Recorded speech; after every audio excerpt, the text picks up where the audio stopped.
Olá, sejam muito bem-vindos ao Papo de Química. Eu sou o professor Edson Souza, do Instituto Federal de Pernambuco. E no episódio de hoje, vamos embarcar em uma verdadeira viagem molecular, com muita pressão, temperatura e até um show das moléculas no palco da ciência.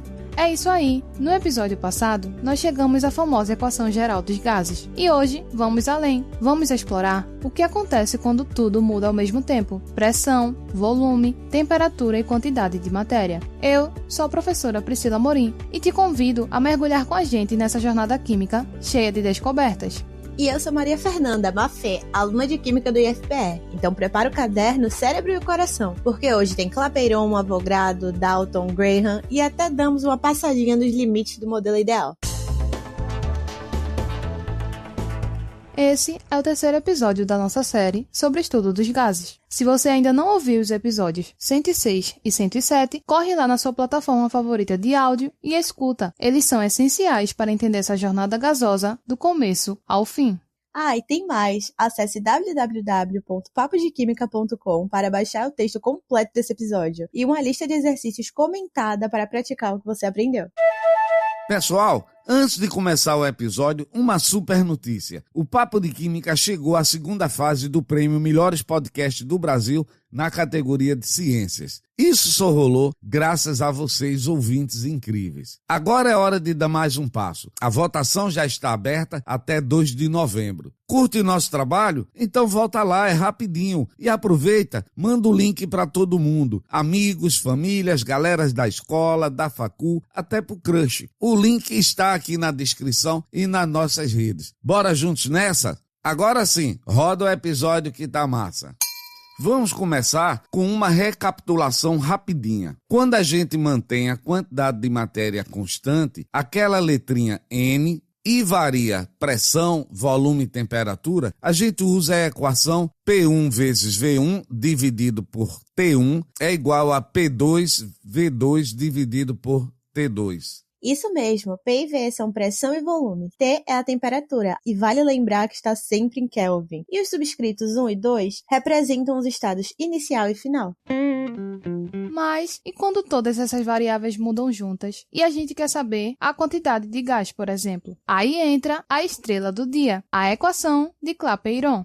A equação é simples e poderosa. PV é igual a N vezes R vezes T, onde P é a pressão, V é o volume, N é o número de mols e T é a temperatura em kelvins. R é a constante universal dos gases. Aliás, R pode ter diferentes valores dependendo da unidade usada, mas no geral a gente usa R igual a 0,082 atm vezes litro vezes mol a menos 1 vezes Kelvin a menos 1. Vamos para um exemplo prático. Imagina que você tem 5 litros de gás oxigênio a 300 Kelvin e sob pressão de 2,5 atm. Quanto isso dá em mols e em massa? Reorganizando a equação de Clapeyron, temos que N é igual a PV dividido por RT. Substituindo os valores dados, N vai ser igual a 2,5, que é a pressão, vezes 5, o volume, dividido por R, 0,082, vezes a temperatura Kelvin, 300. Gente, isso dá igual a 0,508 mol. A segunda parte da questão é qual é a massa de oxigênio. Como a massa é igual ao número de mols vezes a massa molar, nós vamos ter que a massa será 0,508, o número de mol, multiplicado por 32, que é a massa molar do gás oxigênio O2. E isso vai dar uma massa de 16,3 gramas. Você entendeu, velho? É claro. Ah, e por falar em mols, você sabia que 1 mol de gás ideal ocupa 22,4 litros? Isso em CNTP, nas condições normais de temperatura e pressão. Sim, CNTP, condições normais de temperatura e pressão. É o padrão usado aqui no Brasil, que significa que a temperatura é igual a 0 graus Celsius e a pressão 1 atm. Já as condições de pressão e temperatura padrão STP, que vem do inglês, usado pela IUPAC, considera a pressão igual a 1 bar. E por isso, em STP, o volume molar ideal é 22,7 litros por mol, quase igual, mas com aquela diferença nerd que a gente ama. É mesmo, é?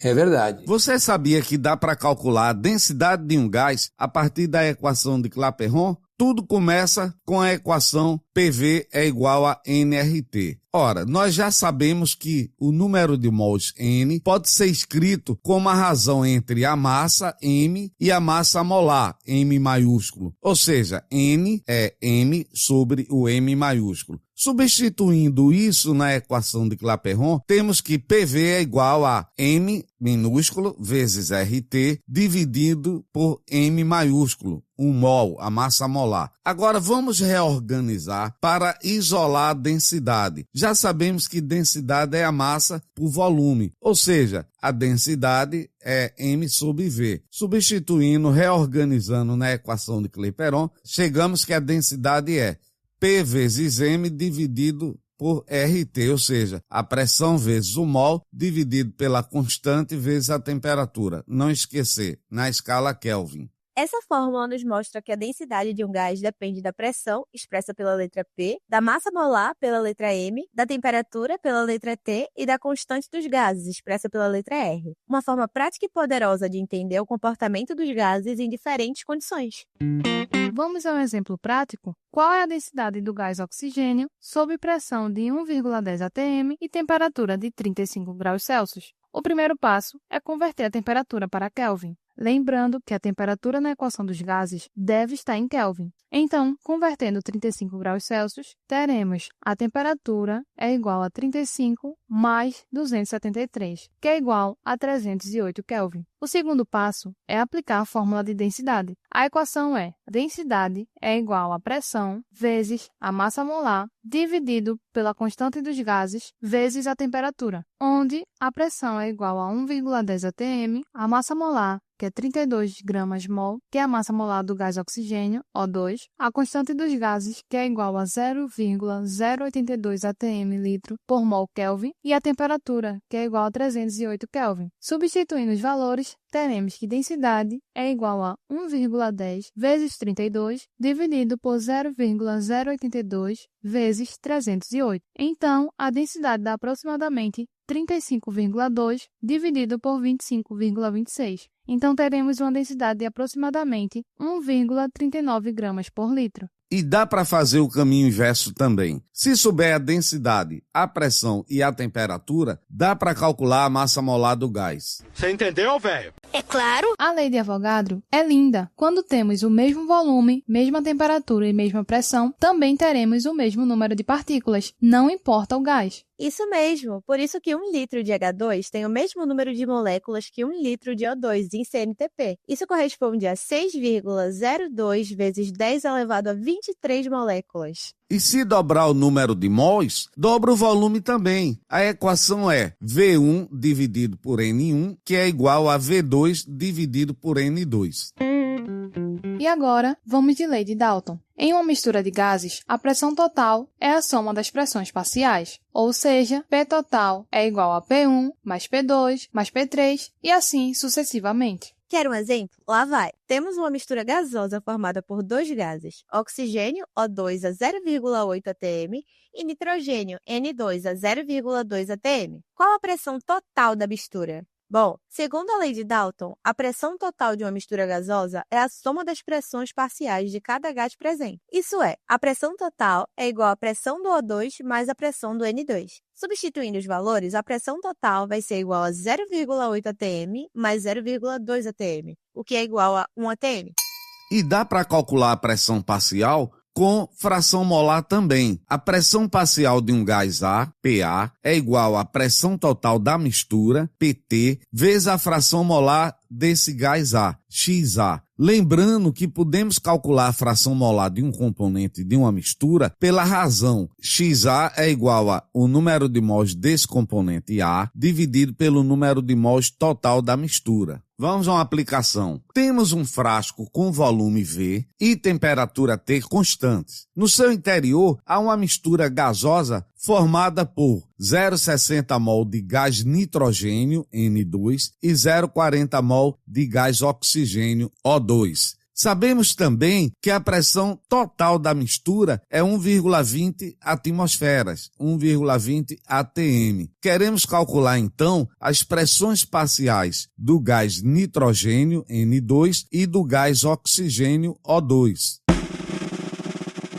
Pessoal, o primeiro passo é calcular a fração molar de cada gás. Não esquecer que a fórmula da fração molar X para um determinado gás A será XA é igual a NA, que é o número de mols desse gás A, dividido pelo número de mols total da mistura. Ora, nós temos o número de mols de cada gás, que é 0,60 para o nitrogênio e 0,40 para o gás oxigênio, ou seja, o número total de mol é igual a 1. Agora, a fração molar do gás nitrogênio, X de N2, será 0,60, que é o número de mols do nitrogênio, dividido por 1, que é o número de mol total da mistura, ou seja, 0,60 é a fração molar do gás nitrogênio. Para o gás oxigênio, a fração molar é o número de mols do oxigênio, 0,40, dividido por 1, que é o número de mol total da mistura, ou seja, 0,40. Agora, nós podemos calcular a pressão parcial de cada gás, já que sabemos que a pressão parcial de um gás é o produto da pressão total vezes a fração molar daquele gás. Então vamos lá. A pressão parcial do nitrogênio será 1,20 atm, que é a pressão total, vezes 0,60, que é a fração molar do nitrogênio, e isso é igual a 0,72 atm. A pressão parcial do gás oxigênio será dada pelo produto 1,20 atmosfera, pressão total, vezes 0,40, que é a fração molar do gás oxigênio. Isso dá 0,48. Gente, então temos que a pressão parcial do gás nitrogênio 0,72 atm e a pressão parcial do gás oxigênio 0,48. E é claro que a soma das pressões parciais 0,72 mais 0,48 é igual à pressão total 1,20 atm. É mesmo, é? É verdade. Bom, a lei de Amagati afirma que para uma mistura gasosa nas mesmas temperaturas e pressão, o volume total é igual à soma dos volumes parciais que cada componente ocuparia se tivesse isolado nas mesmas condições. Matematicamente falando, o volume total é igual à soma dos volumes parciais. Para um gás ideal, o volume parcial é proporcional à fração molar de cada componente. Em outras palavras, o volume de um gás A é igual ao volume total multiplicado pela fração molar desse gás. E essa fração molar é a razão entre a quantidade de matéria desse componente e o total de mols da mistura. E quando essa lei é válida? Ela é exata para misturas ideais, sob pressão e comportamento ideal, e também a aproximação para gases reais. Pode falhar em pressões elevadas ou quando há fortes interações entre as moléculas. E vamos de outro exemplo. Considere 40 litros de uma mistura formada por 1 mol de CO2 e 3 mols de N2, em condições fixas de temperatura e pressão. Calcule o volume de cada gás. Em primeiro lugar, vamos calcular a fração molar de cada gás. X de CO2 é igual a 1 sobre 1 mais 3, o que é 1/4, ou 0,25. X de N2 é igual a 3/4, ou 0,75. Em segundo lugar, vamos calcular o volume de cada gás. O volume do CO2 é igual a 40 vezes 1/4, o que é 10 litros. E o volume do N2 é igual a 40 vezes 3/4, o que resulta em 30 litros. A lei de Green estabelece que a velocidade de difusão ou efusão de um gás é inversamente proporcional à raiz quadrada de sua massa molar. Matematicamente, podemos escrever que V é alfa, símbolo de proporção, 1 sobre raiz de m. Em outras palavras, o que isso significa? Quer dizer que gases mais leves, com menor massa molar, se difundem ou efundem mais rapidamente que gases mais pesados, quando estão nas mesmas condições de temperatura e pressão. Matematicamente, podemos adaptar essa equação para a comparação de dois gases, 1 e 2. Podemos dizer que R1 dividido por R2 é igual à raiz quadrada da razão de M2 dividido por M1, onde R é a taxa de difusão ou efusão de um gás e M é a massa molar do gás.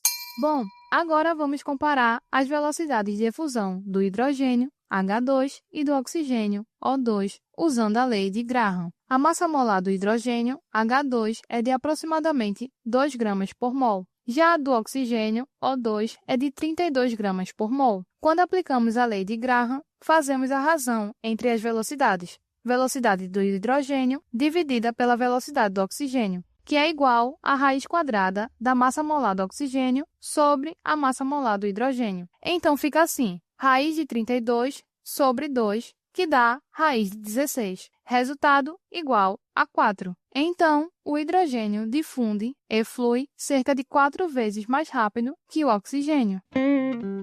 Mas é claro que nem tudo são flores. O modelo de gás ideal funciona bem em baixas pressões e altas temperaturas. Mas começa a falhar quando as moléculas se aproximam demais. Surgem interações e o volume delas não pode ser ignorado. É aí que entra a equação de Van der Waals com correções para a pressão, que é um fator A, e o volume, um fator B. E a equação é igual a, entre parênteses, pressão mais A vezes N sobre V ao quadrado, fecha parênteses, vezes, entre parênteses, V menos NB. Isso é igual a NRT. Quando A igual a 0 e B igual a 0, ela vira a nossa velha conhecida lei dos gases ideais. PV igual a NRT, onde P é a pressão, V o volume, N o número de mols, R a constante dos gases ideais e T a temperatura. Mas quando as condições apertam, ela mostra como os gases se comportam de verdade.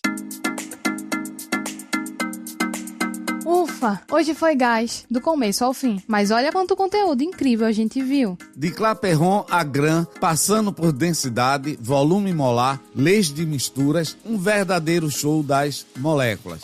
Até a próxima! E semana que vem tem mais. Então já segue a gente no seu tocador favorito e compartilha com aquele amigo que vive dizendo: "Ah, química é difícil". Já manda esse episódio pra ele.